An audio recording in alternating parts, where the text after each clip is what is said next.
ാണ് പിതാവിനെ സമീപിച്ചിരിക്കുന്നത്.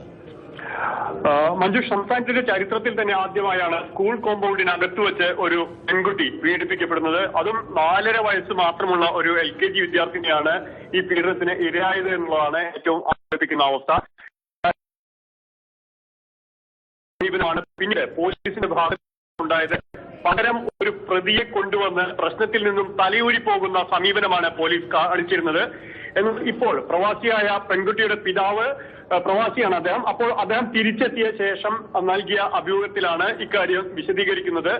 ഈ വിവരം അറിഞ്ഞപ്പോൾ തന്നെ സ്കൂൾ അധികൃതർക്കെതിരെ നടപടിയെടുക്കണമെന്ന് എംബസി വഴി അറിയിച്ചിരുന്നു, പരാതി ഉന്നയിച്ചിരുന്നു. എന്നാൽ പിന്നീട് വനിതാ കമ്മീഷൻ അടക്കം ഇതേ ആവശ്യം ഉന്നയിച്ചിട്ട് പോലും കേസെടുക്കാൻ പോലും പോലീസ് തയ്യാറാകുന്നില്ല. എന്നാൽ അതോടൊപ്പം തന്നെ സ്കൂൾ അധികൃതർ തന്നെ ഭീഷണിപ്പെടുത്തുകയും സ്വാധീനിക്കാൻ ശ്രമിക്കുകയുമാണ് ഇപ്പോഴും ചെയ്തുകൊണ്ടിരിക്കുന്നത്. ഇടപെടുകയാണ് ഇപ്പോൾ പെൺകുട്ടിയുടെ പിതാവ് ടെലിഫോൺ ലൈനിൽ. ഏത് തരം ഇടപെടലാണ് ഈ സ്കൂൾ അധികൃതരുടെ ഭാഗത്തു നിന്നും ഉണ്ടാകുന്നത്? കേസ് പിൻവലിക്കണം എന്ന് അവർ ആവശ്യപ്പെടുന്നുണ്ടോ? യഥാർത്ഥ പ്രതികളെ രക്ഷിക്കുവാനുള്ള ശ്രമം സ്കൂൾ മാനേജ്മെന്റ് നടത്തുകയാണോ? അതെ, അവര് ഇപ്പോഴും പറയുന്നത് അവരുടെ സ്ഥാപനത്തിന്റെ പേരിലുള്ള മാത്രമാണ്. ഇതിന്റെ പേരോട് അബ്ദുറഹ്മാൻ സഖാഫി ഇന്ന് വരെയായിട്ടോ നമ്മളെ കുട്ടീന്റെ പേരിൽ ഒരു പരാമർശമോ അല്ലെങ്കിൽ അവരൊരു എന്തെങ്കിലും ഒരു കാര്യത്തിനെ പറ്റിയിട്ട് അവർ പറഞ്ഞിട്ടില്ല. അവര് ഇത്രയും ഇതായിട്ട് ഞാൻ എംബസി മുഖാന്തരം പോലും കംപ്ലൈന്റ് ചെയ്തിട്ട് സ്കൂളിന്റെ പേരിൽ യാതൊരു നടപടി ഉണ്ടായിട്ടില്ല. ഇപ്പോൾ അന്വേഷിക്കുന്ന ഉദ്യോഗസ്ഥന്മാരിൽ നിന്ന് പരിപൂർണ തൃപ്തരാണ് നമ്മൾക്ക്. പക്ഷെ അവർക്ക് എന്തോ തടസ്സം നേരിടുന്നതെന്നാണ് നമ്മൾ മനസ്സിലാക്കുന്നത്. അവർ യാതൊരു തരത്തിലും നമ്മൾ ഹറാസ് ചെയ്യാൻ ശ്രമിക്കുന്നില്ല. ഇപ്പോൾ കൂടുതലായിട്ടും ഹറാസ് ചെയ്യാൻ ശ്രമിക്കുന്നത് പേരോട് അബ്ദുറഹ്മാൻ സഖാഫി എന്ന് പറയുന്ന അയാളാണ്. അയാൾ പല പ്രാവശ്യം എന്നെ ഗൾഫിലടക്കം വിളിച്ച് ബന്ധപ്പെട്ടിട്ട് ഈ ഒരു രീതിയിലാണ് സംസാരിക്കുന്നത്. ഞാനിവിടെ വന്നതിന് ശേഷവും പോലീസിന്റെ ഭാഗത്തു നിന്നും അങ്ങനെ തന്നെയാണോ? പോലീസിന്റെ ഭാഗത്തു നിന്നും അങ്ങനെ തന്നെയാണോ? പോലീസിന്റെ ഭാഗത്ത് നല്ല രീതിയിൽ ഞങ്ങളോട് സഹകരിക്കുന്നുണ്ട്. അന്വേഷണം നല്ല രീതിയിൽ മുമ്പോട്ട് പോകുന്നുണ്ട്. പക്ഷെ സ്കൂളിന്റെ പേരിൽ ഇതുവരെ നടപടി എടുക്കാത്തതിൽ ഞങ്ങൾക്ക് പരാതിയുണ്ട്. പോലീസിലും പറഞ്ഞിട്ടുണ്ട്. ഞാൻ മുമ്പേ എംബസി വഴിയായിട്ട് കംപ്ലൈന്റ് ചെയ്തതും സ്കൂൾ മാനേജ്മെന്റ് കീഴിലും ഇതാണ്. അവിടെയുള്ള ഒരു ടീച്ചറാണ് കുട്ടിയെ കുളിപ്പിച്ചത് എന്നല്ല നമ്മൾ അറിഞ്ഞതിന് ശേഷം വീണ്ടും പല പ്രാവശ്യമായിട്ട് നമ്മൾ പറഞ്ഞിട്ടുണ്ട്. ഇല്ല, സ്കൂൾ മാനേജ്മെന്റിന് വ്യക്തമായിട്ട് ഈ കാര്യങ്ങൾ അറിയാം. അവർ മനഃപൂർവ്വം ഇത് മറച്ചു വെക്കാൻ ശ്രമിക്കുന്നതാണ്. ഇപ്പോഴും ഈ പേരോട് പറയുന്നത് പോലെ ഈ അനാഥ മക്കളോ അങ്ങനെ ഉള്ള ആൾക്കാരോ എല്ലാം ഈ കേസിൽ പ്രതിയായി. എന്റെ കുട്ടി പോലീസ് അന്വേഷണത്തിൽ വ്യക്തമായ ആൾക്കാരെ കൊണ്ടുവന്ന് കുട്ടി ചൂണ്ടി കാണിച്ചു കൊടുത്ത വ്യക്തികളെ മാത്രമാണ് പ്രതിയായിട്ടുള്ളത്. അല്ലാതെ നമ്മൾ ഒരാളെ കാണിച്ചു കൊടുത്ത ഇവര് പറയുന്ന പ്രകാരം നമ്മൾ ആരെ ഹറാസ് ചെയ്യാൻ വേണ്ടിയിട്ടല്ല ഈ കാണരുത്.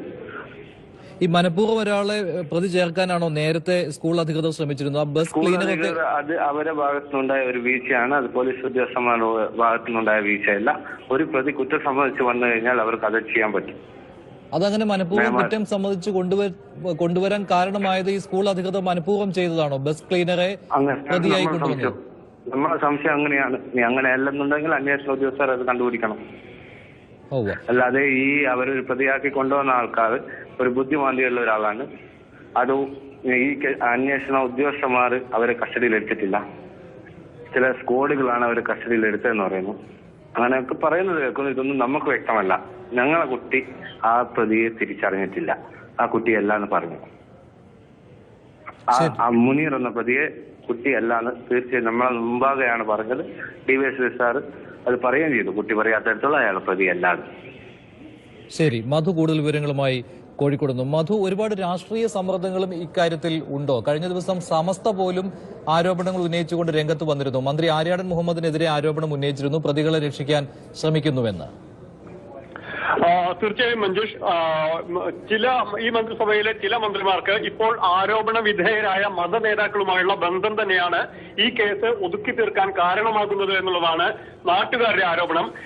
നാട്ടുകാർ ഇതിൽ പറയേണ്ടുന്നത് ഏതെങ്കിലും രീതിയിലുള്ള കക്ഷി രാഷ്ട്രീയ വ്യത്യാസങ്ങൾ അവിടെയില്ല. മുഴുവൻ നാട്ടുകാരും ഏകപക്ഷീയമായി ഇതേ ആരോപണങ്ങൾ ഉന്നയിക്കുന്നു എന്നുള്ളതാണ് കൗതുകകരം. വെറും 4.5 വയസ്സുള്ള ഒരു പെൺകുട്ടിയെ ക്രൂരമായി അപമാനിച്ചിട്ട് അതിനുശേഷവും ഇതേ പെൺകുട്ടി തന്നെയാണ് കുറ്റക്കാരി എന്നുള്ള രീതിയിൽ ആരോപണങ്ങൾ ഉന്നയിക്കാൻ സ്കൂൾ അധികൃതർ തയ്യാറാകുന്നു എന്നുള്ളതാണ് ഏറ്റവും വേദനിപ്പിക്കുന്ന അവസ്ഥയും. ഇത് നാട്ടുകാരെ വല്ലാതെ വിഷമത്തിലാക്കുന്നുണ്ട്. അതുകൊണ്ട് തന്നെയാണ് പരസ്യമായ ആരോപണങ്ങൾ ഉന്നയിക്കാൻ തയ്യാറാകുന്നതും. ഒരു പകരം പ്രതിയെ മുന്നോട്ട് വെച്ചുകൊണ്ട് പോലീസും സ്കൂൾ അധികൃതരും ചേർന്ന് നടത്തിയ നാടകത്തിനെതിരെ അന്ന് നാട്ടുകാർ രംഗത്ത് വന്നതും ഇതുകൊണ്ട് തന്നെയാണ്. ഇപ്പോഴും ചില മന്ത്രിമാർക്ക് ഇതിൽ പങ്കുണ്ട് എന്ന് നാട്ടുകാർ വിശ്വസിക്കാൻ കാരണവും പ്രതികൾക്കെതിരായ കൃത്യമായ നടപടിയുമായി പോലീസ് മുന്നോട്ട് പോകുന്നില്ല എന്നുള്ളത് കൊണ്ട് തന്നെയാണ്. ഒരു പ്രവാസിയായ പെൺകുട്ടിയുടെ പിതാവിനെ സംബന്ധിച്ചിടത്തോളം പോലീസിനെ അദ്ദേഹം പരസ്യമായി കുറ്റപ്പെടുത്താൻ തയ്യാറാവുന്നില്ല. സ്വാഭാവികമായും നമുക്ക് പ്രതീക്ഷിക്കാവുന്നതേ ഉള്ളൂ. എന്നാൽ അദ്ദേഹത്തെ പോലും വിശ്വസിപ്പിക്കുന്ന രീതിയിൽ ഒരു കേസ് നടപടികളുമായി മുന്നോട്ട് പോകാൻ പോലീസിന് സാധ്യമാകുന്നില്ല.